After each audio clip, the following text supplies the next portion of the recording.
So there's some differences between external convection and internal convection. Again, this is forced convection, so the movement of the liquid that's going, or the fluid that's going through the, say, channel is coming from some external force. It's not like being developed by temperature gradients or density gradients or anything like that. There's, say, a fan or a pump or something pushing fluid through. And so the correlations that go with this, or the physical behaviors that go with this, are related to that kind of forced condition. All right, so what makes something, we already just covered this, so let's not do that again. So what makes something external versus internal?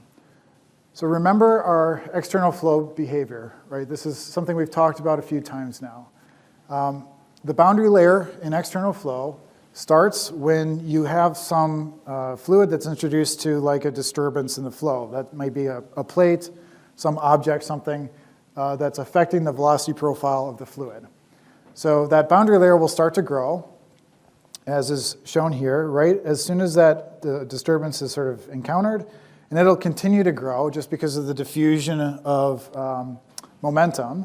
And at some point, the boundary layer gets large enough, say here, where those inertial forces overcome the shear forces, and you get instability and turbulent flow begins to develop. That usually occurs at this Reynolds 5e to the 5th for external flow. So this is external flow, right? How is this going to be different from internal flow? Well, at some point, this boundary layer is going to grow, unless this thing is totally isolated from everything else, in which case the boundary layer will just grow indefinitely.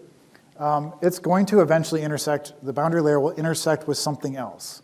And it constrains how the boundary layer grows, and it changes the problem. All right, so let's start sketching out what an internal flow condition looks like and what the velocity profiles look like. So we're going to start by thinking about the momentum part of the problem, and then later in the lecture, hopefully, or next time, we'll think about the thermal part of the problem. Okay, so let's consider a channel. So let's draw like a kind of a flow channel here. What we're going to do is, draw some velocity profiles inside this channel. So make it long enough where you can kind of do that.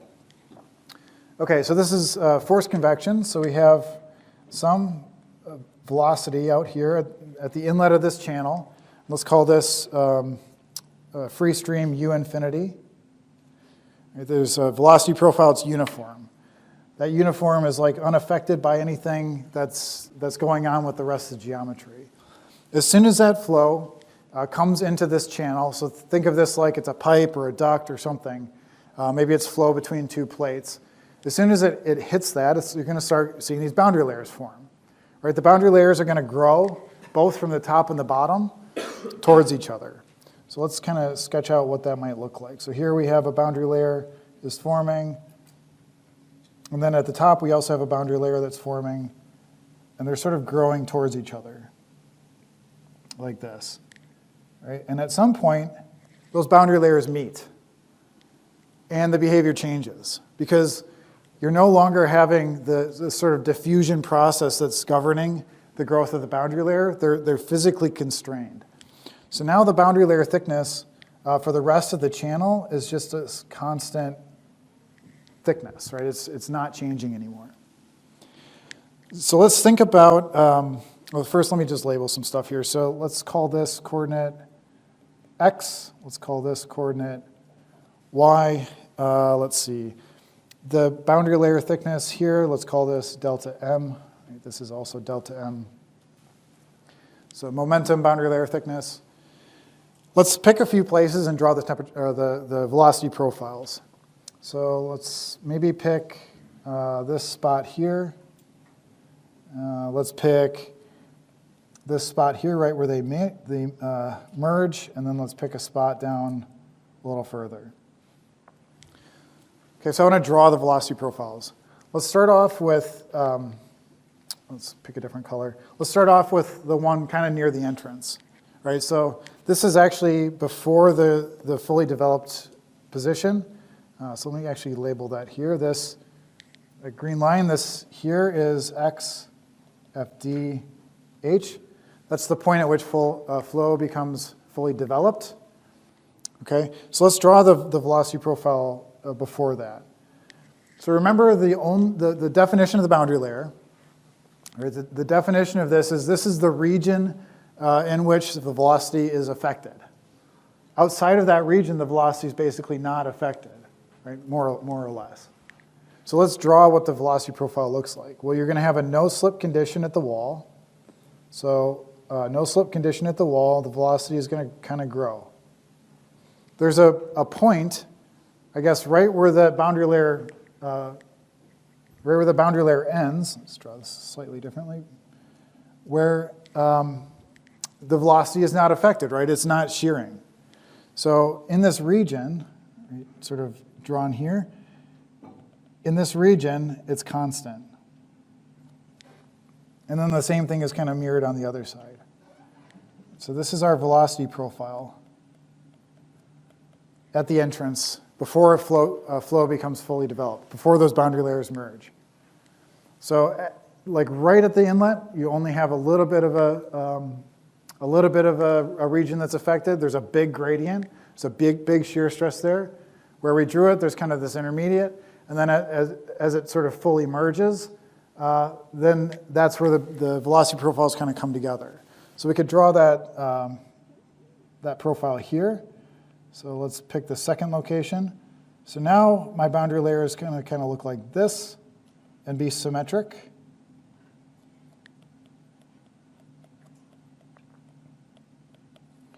Your boundary layer is like sort of established. It's grown to the middle position, and you have the velocities sort of evenly distributed along this kind of parabolic curve inside that. Right? Hopefully that makes sense. Questions on that so far? If it's the first time you've seen it, maybe it's confusing. If not, then probably boring. Yeah. Is the magnitude of the velocity greater when they intersect? So okay, there's a couple things. We'll skip ahead. I think that's a good question to talk about. So overall, right, if we're talking about mass being conserved, so like in this whole duct, you have some velocity coming in, uniform velocity, there's a certain like mass flux that goes with that. As you go in, like mass is not leaving the channel at all. It's like being conserved inside this channel or duct.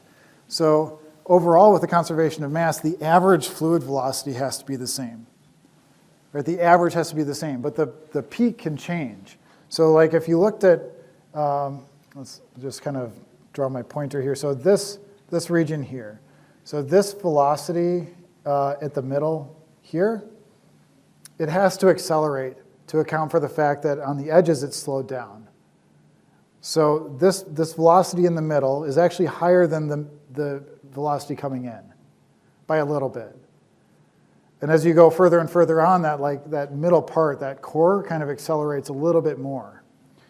As you get to like this fully developed flow, this velocity point here is going to be higher than this velocity point here, which is higher than the average coming in.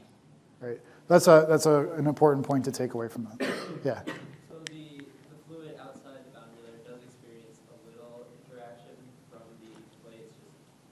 Yeah, right. It's sort of like you're kind of forcing this stuff through the fluid through the duct. You slow down part of it, the rest of it has to go up to account for conservation of mass, right? So yeah, that's right. Okay, so we have these two velocity profiles. The one right at the point where they meet has sort of established itself. Let's think about what happens down the duct a little further. So in that third line, what is that velocity profile going to look like? Any ideas? I think the tip is going to be a little farther, but the sides are going to be a little like slower. Than the second one? Yeah, than the second one. It's just going to be like a longer, skinnier version.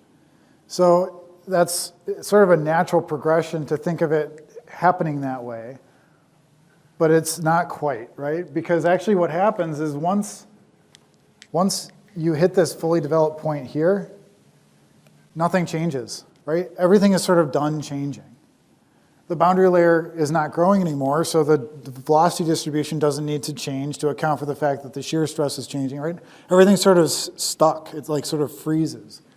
So at this point, what you'd see is actually the same velocity profile here as you had at the fully developed point. Right? And the big clue there, I mean, the line of thinking was good, but the big clue there is it's fully developed. Right? Like, once you're fully developed, there's no more developing to do. So it's done. It's not going to change anymore. Yeah. There were heat transfer there with the velocity increase a little bit. If the density is changing, then yeah, the velocity, it's a mass conservation, not a velocity conservation. So yeah, if the density is changing due to the temperature changing, then the velocity have to increase. Yeah, good question. So okay, so we kind of get this snapshot of what's happening in the velocity profile. But the important thing to take away from this is at the point at which flow becomes fully developed, your heat transfer rate or your shear stress is all going to stop changing, right? You're fully developed. Now the behavior is sort of locked in. So we can kind of look at that. Let's give you a little bit of terminology so you can talk about this intelligently. So we have XFDH. That's our fully developed, our point at which flow is hydrodynamically fully developed. So that implies over here, this is the developing region, right, from here to, say, here. In this case, it's the hydrodynamic part of the development that's happening.